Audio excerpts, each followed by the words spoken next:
Bismillahirrahmanirrahim. Assalamualaikum warahmatullahi wabarakatuh. Rekan-rekan mahasiswa semester 7, hari ini kita akan memulai perkuliahan sebagai pengganti di minggu lalu. Pertemuan satu ini saya sengaja upload di YouTube channel saya agar kalian bisa belajar dulu nanti ketika menghadapi pertemuan kedua.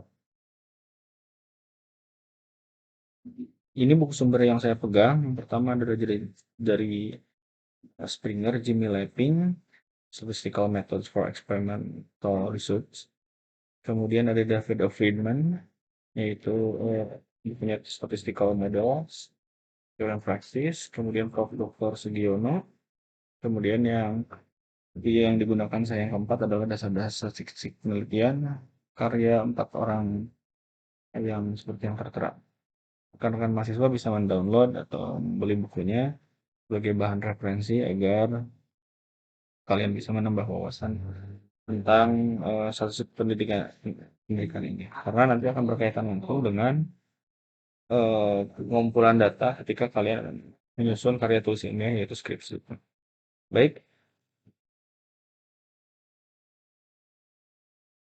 jadi statistika itu dari dulu memang sudah dipergunakan sejak zaman sebelum Masehi bahkan ya, bangsa di Mesopotamia atau Babilonia, Mesir kuno dan Cina kuno itu ketika mereka ingin menarik besaran pajak di setiap penduduk, mereka menghitung jumlah penduduknya ada berapa, kemudian yang kayanya berapa, yang miskinnya berapa, yang sedangnya juga berapa. Selain pajak juga hasil pertanian dan lain-lain. Kemudian di abad pertengahan sudah Masehi, gereja juga menggunakan statistik untuk mengukur jumlah kelahiran, kematian, dan pernikahan. Dalam buku yang termaktub di yang berjudul Politeia, karya Aristoteles, itu beliau mengemukakan data 158 negara waktu itu, eh, baik itu jumlah penduduk dan lain sebagainya ya, jumlah bahasa dan lain sebagainya. Itu nama bukunya dan Politeia itu ketika data keadaan negara itu dinamakan adalah statistika. Kemudian dikembangkan. Di Inggris ada istilah political arithmetic. Kemudian pada abad 18, Sir John Sinclair, judulnya juga Statistical Account of Scotland. Kemudian di ahli hitung dari Jerman juga mengembangkan yaitu Gottfried Ansel. Itu jadi sejarah statistika jadi sebelum materi juga sudah dipelajari. Kemudian ada pertanyaan muncul, apa itu perbedaan antara statistika dan statistik? Jadi kalau statistik itu adalah kumpulan fakta-faktanya yang berbentuk angka, baik disajikan dalam bentuk daftar atau tabel dan lain sebagainya terhadap suatu persoalan. Sedangkan statistika adalah ilmunya, ilmu yang mengolah statistik. Kemudian nanti diinterpretasikan menjadi sebuah kesimpulan dan sebuah informasi yang menarik, dapat dipertanggungjawabkan, dan juga dapat memberikan wawasan bagi orang-orang yang melihat sekalipun dia tidak mengerti statistika gitu. Setelah perbedaan statistika dan statistik, bahwa di statistik itu kita membutuhkan data. Menurut Kamus Besar Bahasa Indonesia, data itu adalah keterangan yang benar dan nyata. Sedangkan dalam ilmu statistik, data itu adalah bentuk jamak dari datum. Datum itu adalah keterangan atau informasi berdasarkan pengamatan. Itu datum. Sedangkan untuk datanya adalah kumpulan dari datum tadi. Jadi menggambarkan suatu keadaan. Ya. Data itu ketika diamati, ketika kita melakukan pengamatan, muncullah sebuah data. Data itu harus memiliki kriteria, beberapa kriteria, diantaranya ada 4 kriteria.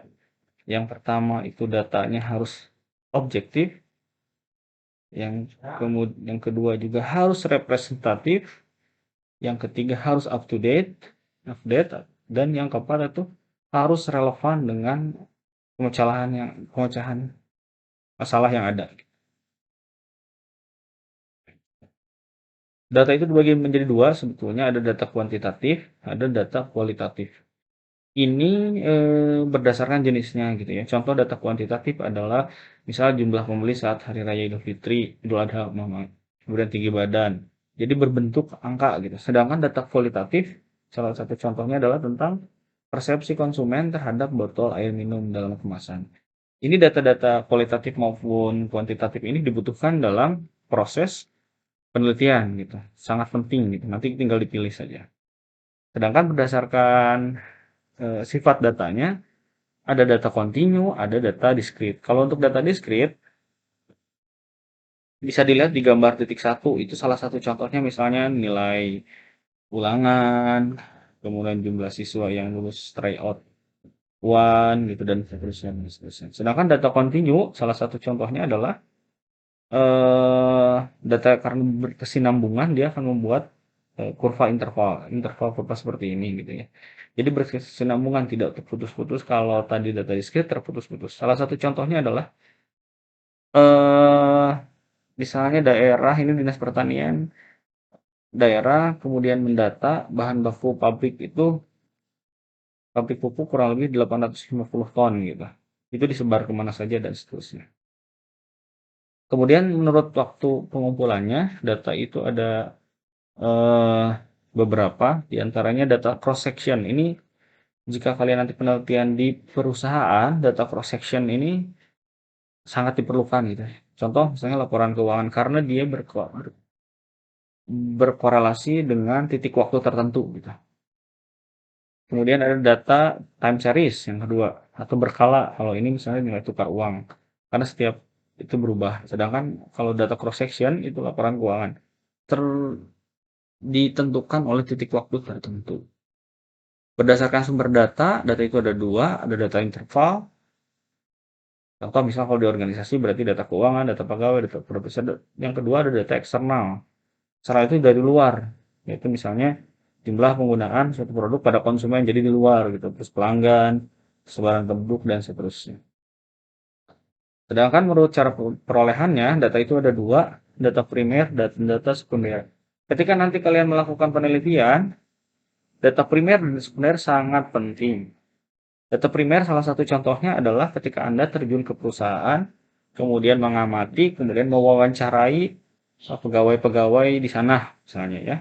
Itu merupakan data primer. Sedangkan data sekunder salah satu contohnya adalah eh, Anda melihat data perusahaan yang sama sejenis, tapi data itu tidak diperoleh dari perusahaannya. Contoh misalnya dari surat kabar, dari majalah, dari berita dan seterusnya. Tapi dengan perusahaan sejenis itu data sekunder gitu ya. Kemudian dalam data itu ada skala pengukurannya. Ada beberapa skala pengukuran, ada 4. Yang pertama adalah skala nominal atau klasifikal. Ini salah satu contohnya adalah nanti bisa dibaca ya slide di video ini. Slide-nya nanti akan saya kasih. Kemudian ini salah satu contohnya adalah data mengenai barang-barang yang dihasilkan oleh sebuah mesin dalam kategori cacat atau tidak cacat. Kalau cacat dikasih angka 0, kalau tidak cacat atau bagus berarti angka 1. Ini skala nominal. Contoh perhitungan statistik yang cocok adalah modul, frekuensi, dan koefisien kontingensi. Nanti kita akan belajar itu. Kemudian yang eh, selanjutnya adalah data rasio. Data rasio ini menggunakan skala yang paling tinggi peringkatnya gitu. Karena ada peringkat. Contoh misalnya ya, data mengenai berat badan yang datanya berskala rasio. Data berat badan 80 kg itu adalah 10 kg lebih berat dari 70 kg. Itu benar. Kemudian data 80 kg itu 2 kali lebih berat dari data 40 kg. Ya. Oke. Statistik yang sesuai untuk data rasio ini adalah non-parametrik atau parametrik. Contoh misalnya rata-rata kur, koefisien variasi, statistik, dan seterusnya. Oke. Yang ketiga, mohon maaf, ada skala ordinal atau ranking. Nah, ini yang paling sering kita pakai gitu dalam sebuah penelitian karena kita berdasarkan kuesioner, puas, tidak puas, dan seterusnya gitu ya. Nah, ini yang akan kita pakai yang skalanya yaitu salah satu contohnya saya ambil dari eh, tingkat kepuasan konsumen yang ini ya. Jadi ketika misalnya tidak puas diberi skor 2, cukup puas diberi